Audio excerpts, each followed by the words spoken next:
So today we're making vegan fried chicken.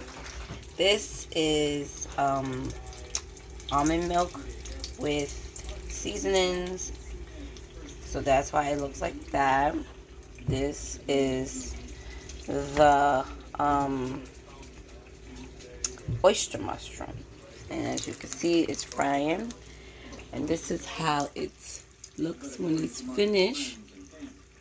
So today we're making vegan fried chicken. Okay, so I'll come back with the finished product. But again, this is almond milk with seasoning.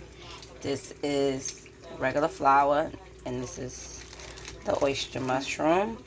I double dipped it, and it's frying. This is the oyster mushroom, and this is the other oyster mushroom. I have two kinds.